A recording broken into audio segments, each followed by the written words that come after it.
Está começando agora o Conectando Mentes Curiosas. O podcast onde a transformação digital encontra o direito.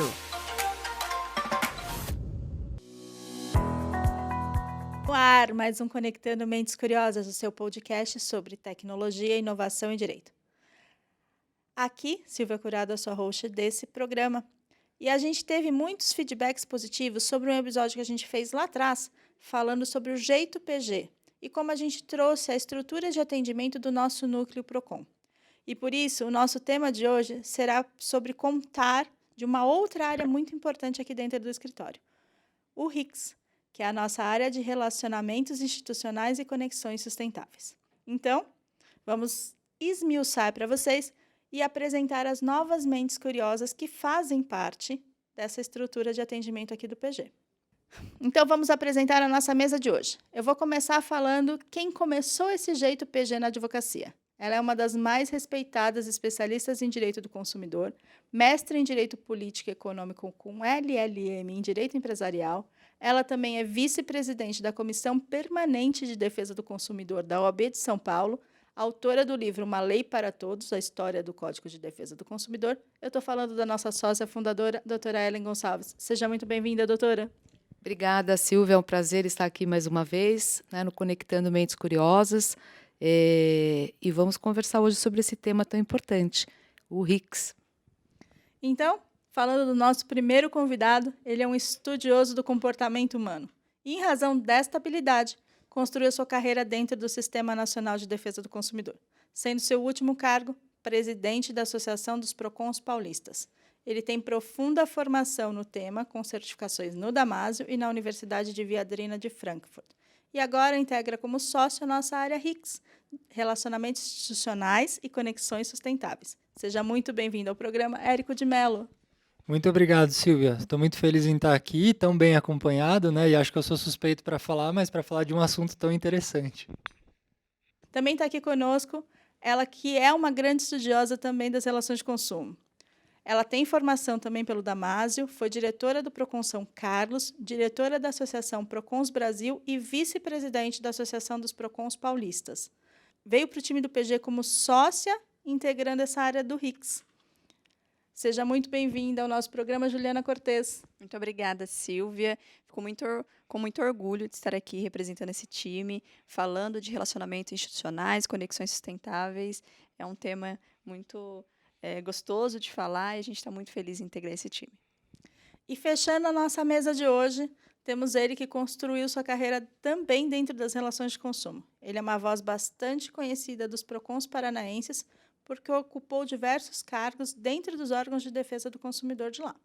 Ocupou o cargo de coordenador executivo do Procon de Ponta Grossa, foi presidente do Fórum dos Procons Paranaenses, conselheiro da Associação Procons Brasil e membro do Conselho Nacional de Defesa do Consumidor do Ministério da Justiça e Segurança Pública. Agora também é sócio aqui do RICS. Que bom te receber, Leonardo Wellinger. Eu que agradeço, é um prazer estar aqui, é um prazer compor a estrutura do PG.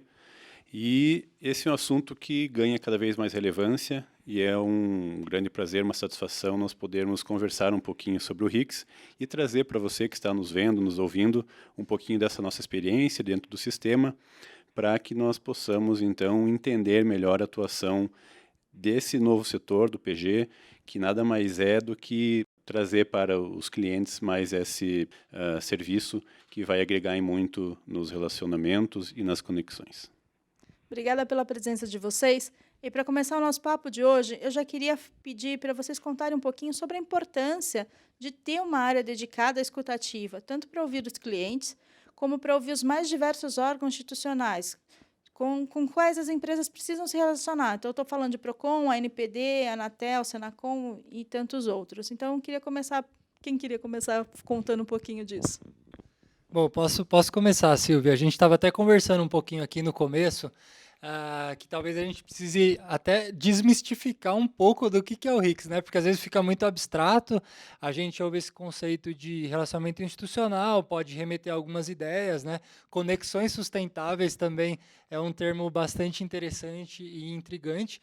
Então, o RICS basicamente, se a gente fosse pensar numa apresentação de PowerPoint, num slide, ele teria 3 círculos com uma intersecção. O RICS é essa intersecção. E quais, então, são os 3 círculos que a gente pretende explorar aqui na conversa de hoje? O primeiro é o preventivo, o segundo seria um tipo de contenção de danos, e o terceiro de melhoria contínua, né, que a gente sempre faz tudo isso junto. Então, acho que ao longo dessa conversa aqui, a gente pode adentrar mais nos detalhes do que exatamente a gente faz, né? O que a gente previne, o que a gente propõe melhorias. Então, acho que é isso que a gente vai descobrir aqui hoje, né? É isso. E quando a gente fala em ouvir, é exatamente isso que consumidores e PROCONs buscam, né? Serem ouvidos. E esse é o papel do RICS, serem ouvidos das empresas, para que a gente possa, então, como o Érico falou, trazer essas propostas de melhoria, tentar adiantar uma eventual demanda, né? Controlar eventual situação que possa surgir, uma criação de um plano de contenção, amenizar situações de risco. Então, é muito importante, sim, que haja esse relacionamento para que a gente possa, então, trazer respostas mais rápidas, efetivas e de forma que minimize os impactos tanto na imagem quanto na operação das empresas. E a gente percebe que hoje, infelizmente, existe muita falha na comunicação, principalmente entre órgãos de defesa do consumidor e empresa. E a gente está também para ajudar nessa comunicação, para que a empresa ela entenda o que o PROCON quer, qual que é o entendimento, às vezes, do PROCON, ou às vezes do judiciário, às vezes até mesmo de uma determinada legislação, que a gente consegue também fazer esses mapeamentos e levar para dentro da empresa a visão desses órgãos e também do PROCON ter a visão da empresa. O que aquela empresa está pensando, às vezes não consegue entender, às vezes uma defesa que é enviada, às vezes a empresa acaba utilizando muitos argumentos técnicos e o PROCON às vezes não entende. Então, a gente consegue também fazer esse mapeamento e fazer com que a comunicação flua e as pessoas se entendam e o cliente, ele que vai ser beneficiado sempre.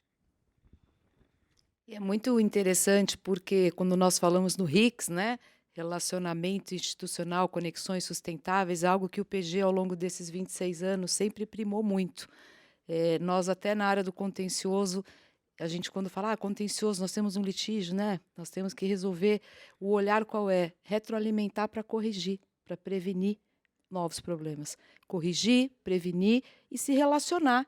Vamos lá mostrar os produtos e serviços, né? Então, ao longo desses anos, até o nosso contencioso sempre foi voltado para o preventivo. Então, temos aqui uma oportunidade, eu sempre falo que o contencioso é uma grande oportunidade de entendimento do negócio, de correção, de rota, e isso é vivo, né, nos produtos e serviços. Então, fico muito feliz com esse reforço aqui grande que a gente traz para o PG, né, trazendo esse olhar do setor público para o setor privado, sempre foi uma vontade nossa e minha especialmente, né, como head aqui, como fundadora também, porque eu acho importante, a gente fala do exercício da empatia, né? Vamos colocar o sapato dos outros, e é isso. Mas eu estou fazendo a mesma coisa, eu não estou vendo o resultado, não estou melhorando a minha performance. Então, vamos ouvir, escutativo é isso. Então, eu acho que agora, quando você fala que nós somos ali a intersecção, né, nós também estamos ali na intersecção, quer dizer, nós conseguimos trazer o olhar do público aqui para dentro. Hoje nós estamos olhando aqui como harmonizar. E essa é a palavra-chave, que é o meu quase um mantra, né, Silvia? A harmonização das relações de consumo, a gente consegue assim.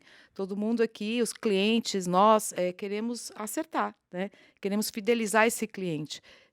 Então, o RICS tem um papel muito importante. E um outro aspecto, quando a gente fala em sustentabilidade também, né, com muita transparência, com muita ética, endereçar os temas, mas com essa visão de sociedade mesmo, né, de bem comum, porque no final do dia é isso. Né? Então, a gente tem essa capacidade de promover entendimentos em cenários, às vezes, não tão harmônicos, né? Em cenários adversos. E o mundo, de maneira geral, tem passado situações desafiantes, né? Para dizer o mínimo. Bom, agora que vocês já comentaram um pouquinho sobre o propósito de fortalecer ainda mais essa área de relacionamentos institucionais, onde, como vocês falaram, o PG já é uma autoridade, eu quero entender um pouco mais sobre o processo de construção deste novo momento da área. Qual que é o impacto disso para o cliente? Ter uma parceria com um escritório como o PG, que conta com um time, né, diverso e experiente para essa atuação, e quais são os diferenciais que essa área oferece, já que muitas empresas possuem uma área de RI, né? Perfeito, Silvia. Acho que é uma excelente pergunta e nos dá a oportunidade também de entrar mais concretamente no que de fato o RICS faz. E aí acho que o primeiro diferencial aqui é que o RICS é muito customizável. Né? Então, a gente pode construir projetos, enfim, programas, de acordo com a necessidade de cada cliente. Então, por exemplo, para citar algo concreto, como que a gente faz o relacionamento com PROCONs? A gente pode fazer visitas, a gente pode fazer reuniões, a gente pode, de repente, né, promover algum evento, participar de eventos. E acho que daí um pouco assim de modéstia às favas, como diria minha avó, né? A gente tem esse diferencial, como ela mencionou, de vir do poder público e entender o que é um PROCON, né? Por exemplo, estou falando de PROCON, mas se aplica a vários órgãos públicos. E isso é muito importante. Às vezes a gente visita um PROCON e a gente ouve, mas Érico, me mandaram uma defesa no processo administrativo do PROCON, às vezes num processo preliminar aqui de 200 páginas. Então, assim, acho que algo que a gente tem aprendido cada vez mais o PROCON não é judiciário. E por isso que a gente tem que ter essa expertise. Não dá para chegar e fazer assim, tratar o PROCON como a gente trataria outros órgãos, porque daí a gente volta para o que a Ju estava falando.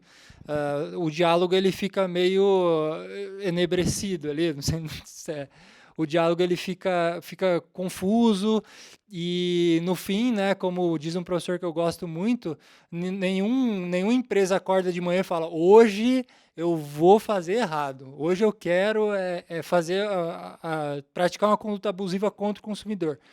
Não, mas às vezes isso é interpretado dessa maneira pelos PROCONs e pelos consumidores, justamente pela maneira de comunicar. Né? E acho que um dos grandes papéis do RICS é esse. Eu sempre falo isso, eu acho muito importante. O PROCON ele lida com problemas, digamos assim, nas relações de consumo, que envolvem desde uma caneta até aviação. Então é um rol muito grande. E a importância da gente trazer o cenário que o cliente tem ali, as boas práticas, de uma maneira que o PROCON consiga entender, eu acho que é importantíssimo para estabelecer essa relação de confiança. Só para acrescentar um ponto, Érico, e essas relações normalmente para os órgãos, e aqui a gente fala de todos os órgãos, a gente está citando os PROCONs, mas de defesa do consumidor, também tem a própria NPD que foi citada, outras agências reguladoras, então o RICS tem uma atuação, né, que é integral, né, enfim, mas os relacionamentos se desenvolvem com regularidade. Então, quando a gente fala em ter uma área, em ter um projeto dedicado e customizado com as necessidades, quer dizer, não dá para as empresas, eu sempre ouvi muito isso do sistema, né? Nós somos procurados quando nós estamos numa crise, quando nós temos aqui um problema. Ninguém vem mostrar a agenda positiva, ninguém vem falar do lançamento dos seus novos produtos e serviços ou nos consultar. Então, isso tem que ser criado e tem que ter uma regularidade, porque é um acompanhamento e o preventivo se dá através disso. Então, eu costumo dizer que é uma área que não é uma despesa, né? Não está na linha de despesa, ela está numa linha de investimento. Né? E também aqui a gente tem que lembrar da questão da própria marca, né? Do intangível, né? Desse diálogo que deve se dar, né? Só para contribuir. E também, Ellen, pegando um gancho nessa questão de investimento, é você também proporcionar ao seu cliente, ao seu consumidor, uma boa experiência, desde o início, dali da compra, do processo de compra, até mesmo no pós-venda. Porque, infelizmente, no Brasil, a gente fala que as empresas não investem no pós-venda. E ela investindo, tendo um time dedicado, exclusivo para tratar do relacionamento institucional com todos os órgãos que integram o Sistema Nacional de Consumidor, ela está comprovando que ela cuida do pós-venda, que ela está preocupada com o pós-venda e que ela quer resolver o problema do consumidor, independente da esfera. Então, esse é o diferencial do relacionamento institucional, que nós estarmos ali dedicados àquela empresa, a cuidar do relacionamento dela, do pós-venda. Por que não deu certo? por que o consumidor não está satisfeito, ou por que aquele produto deu um problema, será que nós estamos com um problema no desenvolvimento desse produto, ou até mesmo causou um dano para o consumidor entender por que esse dano ocorreu. Então, é muito importante que esse time de relacionamento ele esteja atento a todas as fases do procedimento de venda, para que essa empresa ela consiga resolver os problemas do pós-venda, manter o relacionamento com os órgãos, principalmente. E isso tudo traz uma conclusão, né? Que o processo de melhoria contínua, o processo de prevenção, ele vai ocorrer o quê? Numa redução de custo, né? Então, hoje, o mercado é extremamente competitivo, é necessário que as empresas busquem enxergar em todas as suas áreas pontos de melhoria. E esse é o papel do RICS, né? Então, ter uma oportunidade de enxergar processos, muitas vezes por um olhar diferente daquele olhar interno que as empresas já têm, e construir novas pontes, construir novas informações, melhorar procedimentos, e isso fatalmente reduzirá em custo e aumentará a satisfação do cliente. Isso fará também com que a empresa tenha melhores resultados, tanto com relação à imagem, como com relação a seus resultados financeiros. Então, o RICS ele tem esse propósito, sim, de cost saving, né, de você reduzir os seus custos da operação e, ao mesmo tempo, trazer satisfação ao seu cliente, que é, na verdade, o objetivo de toda empresa, né, de você poder produzir ou prestar serviços ou bens da melhor forma possível, ao menor custo, trazendo satisfação para todas as partes envolvidas. Tudo isso que vocês falaram é super importante, né? Então, falar um pouco das razões de ter essa área focada no relacionamento, enfim, com clientes e com os órgãos. Eu queria que vocês comentassem agora como é que funciona a estrutura do RICS. O que precisa ter para fazer tudo isso que vocês estão contando aqui acontecer? Olha, primeiro precisa ter boa vontade. E isso a gente tem de sobra aqui, porque como eu falei, a estrutura ela vai depender do projeto, né? De quais entidades a gente vai lidar. Então, acho que o time aqui ele está totalmente capacitado para se programar de acordo com as necessidades que se apresentam. Então, acho que uma faceta muito importante, por exemplo, da nossa área é de se antecipar, né? E acho que isso é uma coisa que está muito em voga. Então, por exemplo, já teve casos aqui que a gente soube com bastante antecedência de coisas que estariam por vir, e aí a gente já se preparou de acordo, né? Já preparou os clientes também. Então, a estrutura, como eu já disse anteriormente, ela é bem maleável. O importante é a gente, acho que gostei muito do que o Léo também acabou de falar, é de se colocar ali como parte do processo do cliente. Porque senão você vira, enfim, a gente tem uma ideia antiga, né, de escritório de advocacia, que é aquele que fala o que pode e o que não pode fazer. Mas muitas vezes você já pegou para responder se pode ou se não pode num estágio que pouco vai mudar. Então, essa disposição do PG em fazer parte do processo, acho que em todas as áreas, mas na nossa em especial, e de conhecer o processo e de ter voz ativa para, de repente, sugerir melhorias que façam sentido, isso é bastante importante. E também uma outra parte importante desse processo é a questão de analytics, né? Então, é algo que o PG também sempre trouxe muito forte, e ele permite, tanto ao cliente, né, como à própria equipe do RICS, fazer essa análise, né? Ter acesso às informações sensíveis, conseguir se antecipar a problemas, mapear muitas vezes um possível problema que possa acontecer. Então, é muito importante que haja todo esse suporte jurídico, técnico, de analytics, a boa vontade, como o Érico colocou, e essa visão interna, né? Então, hoje, esse relacionamento com os PROCONs é importante, que sempre tem uma frase que é muito utilizada no sistema, né? Que só entende quem atende. Então, toda a equipe do RICS são pessoas que estavam, de fato, com a barriga no balcão, encostada no balcão, atendendo as pessoas. Então, aprendemos a entender as dores do consumidor ali ao vivo, né? Na pele. E isso faz com que, no tratamento dentro do RICS, a gente possa trazer essa experiência, entender e demonstrar para o cliente aonde que estão acontecendo essas dores e como é trazer, então, soluções criativas, trazer soluções baseadas em evidências, para que a gente possa, de fato, entregar para o consumidor e entregar para o cliente soluções altamente eficazes e que trazem resultados imediatos na operação. Eu acho que é importante colocar, né, do tamanho do sistema, né? Quando a gente fala em PROCONs aqui, para citar um dos órgãos, nós estamos falando aqui, eu sempre falei em 900, mas já são mais, daqui a pouco é melhor falar em 1.000 PROCONs pelo Brasil, cada um com uma realidade, com a sua autonomia administrativa, com a sua autonomia política, né? Então, o PG, nesses 26 anos também, como o Leonardo falou do Analytics, né? Um escritório muito orientado para dados, até para promover decisões acertadas de correção e prevenção. E aqui no RICS não é diferente, né? Nós somos muito orientados a dados e a gente traz uma riqueza, né? Com a vinda também, né, do Érico, da Juliana, do Leonardo, outros profissionais aqui de dentro, porque é multidisciplinar, o PG é multidisciplinar, ninguém aqui numa área atua sem essa vivência com outras áreas, que a gente citou Analytics aqui, mas poderíamos citar diversas outras áreas também, a depender do órgão que a gente está envolvido. Então, veja a riqueza e a possibilidade da gente ter dados que nos orientem a tendências, inclusive, porque sabemos que os órgãos também têm os seus dirigentes, o seu pensamento, né? Dentro da defesa do consumidor, a gente tem diversos desafios, como sempre no direito também, de interpretações, né?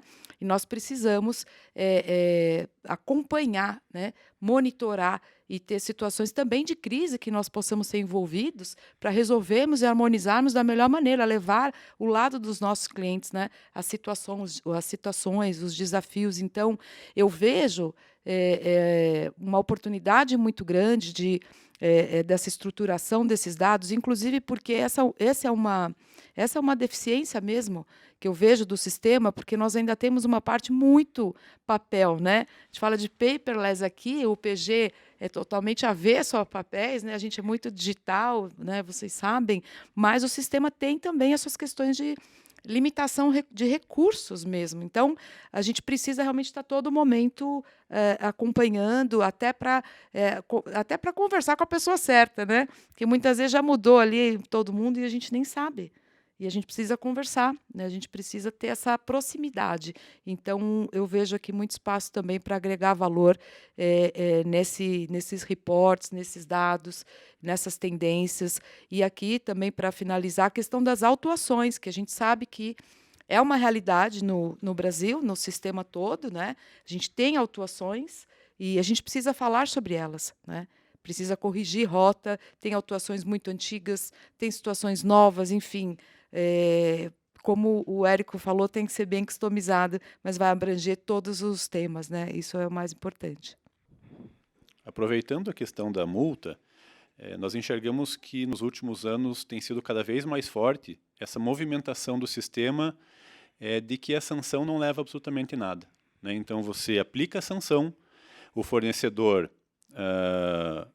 muitas vezes discorda dessa multa, né? Os valores, em algumas situações, eles são de fato muito elevados. E, o que é pior, não resolve o problema do consumidor. Então, esse fato faz com que o consumidor tenha que procurar o judiciário. Aí, então, nós temos que utilizar diversas estruturas de órgãos públicos, né? O Poder Executivo, alguns PROCONs estão dentro do Poder Legislativo. Temos que utilizar o Poder Judiciário para, às vezes, resolver uma demanda de R$50.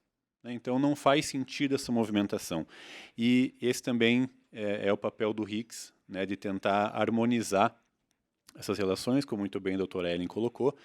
É um princípio que está lá no CDC, né? Então, quando a gente fala ali do artigo 4º, seja ali dos direitos dos consumidores, isso vem muito a calhar, né? Então, nós buscamos, de fato, esse acompanhamento e essa aplicação do direito da forma mais harmônica possível.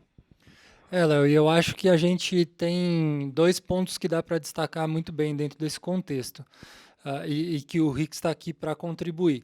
O primeiro, que a gente já falou, é a realidade do poder público e a realidade específica do Sistema Nacional de Defesa do Consumidor, da NPD, enfim. E o segundo é a característica sui generis da própria legislação. Então, a gente sabe que o Código de Defesa do Consumidor, ele inaugurou um novo sistema. E as legislações que dele decorrem, né, como, por exemplo, o Decreto 2181, que ainda é um mistério para muita gente, eles seguem, eu diria que até arriscaria dizer, uma lógica um pouco diferente. Então, às vezes, pela singeleza do Código de Defesa do Consumidor, que a uma primeira vista parece que está muito simples ali, as pessoas se enganam um pouco. Na verdade, ele é muito específico e ele requer um tratamento das demandas de maneira específica. E o Decreto 2181, que foi alterado recentemente, nem se diga, né? Então, às vezes, tá lá no mundo jurídico a gente lidando com várias questões, aí fala, não, mas esse aqui é PROCON, peraí, tem um decreto, vamos procurar, qual que é o prazo? É 10 dias, é 20 dias? Então, a gente está aqui também com esse conhecimento especializado para dar respostas rápidas quando for necessário. E acho que a Ellen pode falar mais do que ninguém com relação a autuações, um pouco desse histórico, né, Ellen? Não sei, talvez esteja mudando um pouquinho. Não, Érico e Leonardo, eu acho perfeito. Há uma dificuldade, sim, né, do mercado, do entendimento desse sistema, especialmente quando a gente fala do Decreto 2181, a questão da fiscalização, das autuações. Você vê muita oportunidade aqui, com a experiência realmente da atuação dos PROCONs, né? E fora os decretos também, que a gente tem a legislação local, que também interfere, além do 2181, e PROCONs que seguem, outros PROCONs que também não seguem. Então, volto ali na minha última fala, no sentido da importância do monitoramento e orientação para os dados, até para que você atue, né, de maneira correta no processo fiscalizatório. E quando o Leonardo coloca que o sistema tem pensado realmente num viés de harmonizar mais do que autuar, porque isso vai atender dar o direito mais ainda do consumidor, é fundamental. Só que eu também lembro que a gente tem legado aqui, né? A gente tem alguns legados em PROCONs também de multas e processos muito antigos administrativos. Então, tem sido também usual agendas que nós temos onde dirigentes falam, olha, esse passado não representa também a minha gestão. Também não acredito nisso. Então, ok, vamos ver do que se trata. Vamos ver, então, dentro, né, da nossa questão legal aqui, do decreto, do 2181, o que a gente pode fazer de uma maneira criativa, sustentável, aqui entra a sustentabilidade, e que faça sentido para o consumidor, para a educação para o consumo e para a sociedade. Então, eu sempre vejo com muito bons olhos esse diálogo, vejo que aqui está uma atuação muito estratégica do RICS, realmente, que eu acredito tanto, e na prática a gente tem vivido e tem feito isso, né? Porque não estou falando aqui também de algo que a gente não aterriza, é fato e é realidade, e pode ser feito, né, com base legal, com base em toda, né, a sistemática, mas tem que ter esse conhecimento que, né, com toda humildade, nós temos pela vivência que temos e vocês contribuindo também com os desafios que existem em cada PROCON, regionalmente falando, né? E essa é uma verdade também para os fornecedores, né? Porque muitas vezes a atuação veio de um caso de 10 anos atrás. Então, aquilo ali também não representa as empresas de hoje, né? Então, o mercado mudou muito, as empresas, de alguma forma ou outra, foram mudando, foram se adequando, né? Então, o Código de Defesa do Consumidor, para quem lembra, né, quando estava para ser aprovado, muitos fornecedores falavam, pelo amor de Deus, isso aqui vai quebrar o Brasil, vai quebrar as empresas, e não foi isso que aconteceu, né? Então, as empresas se adequaram, os brasileiros tiveram acesso a melhores produtos e serviços, e essas autuações antigas, como eu disse, já não representam mais a empresa, né, os valores das empresas atualmente. Então, assim como não representa para o próprio PROCON, também não representa para as empresas. Então, isso é algo que o RICS vem muito forte nessa atuação, então, de tentar dar voz, né, a essas questões delicadas, muitas vezes, trazer entendimentos entre as partes e, no fim das contas, fazer aquilo com que empresas e PROCONs querem, que é resolver a vida do consumidor, aproveitando aqui uma frase da nossa querida Cláudia Silvano, do PROCON Paraná. Bom, então, com essa resposta, a gente fecha mais um episódio aqui do Conectando Mentes Curiosas, agradecendo a presença dos nossos convidados, e começando pela doutora Ellen, que bom ter você conosco nesse episódio. Obrigada, Silvia. O prazer é todo meu. Falar do RICS aqui, do PG. Você vê quanto assunto a gente podia ficar aqui muito mais tempo, né? Daqui eu já me inspirei para já ia continuar, mas teremos outros, né, Silvia? Então, muito obrigada, Luciano. Obrigada, Silvia. Obrigada, Érico, Juliana, Leonardo. Um grande prazer e seguimos juntos aí avante com o RICS. Obrigada. Bom, Então, para os nossos novos sócios, um agradecimento especial por terem feito esse esforço de vir até aqui gravar com a gente pessoalmente. Então, eu vou começar a me despedir do Érico. Que bom ter você aqui. Queria que você deixasse seu recado final. E se as pessoas quiserem se conectar com você, como é que elas te encontram nas redes sociais? Obrigado, Silvia. Eu que agradeço a oportunidade. A gente realmente tinha muito mais coisa para explorar aqui. Estamos à disposição também. Agradeço você, Silvia, mais uma vez, o Luciano que está ali atrás também, mas que é importante mencionar, que faz tudo isso acontecer. E acho que como a mensagem final é a gente voltar de novo para a harmonização, que acho que o RICS é isso. E às vezes, num primeiro momento, a gente pode ter a ideia que o Código de Defesa do Consumidor ele vai quebrar a economia, né, como se tinha antigamente, mas a gente tem que lembrar que geograficamente a defesa do consumidor está em 2 locais da Constituição, que é o artigo 5º, inciso 32, como um direito fundamental.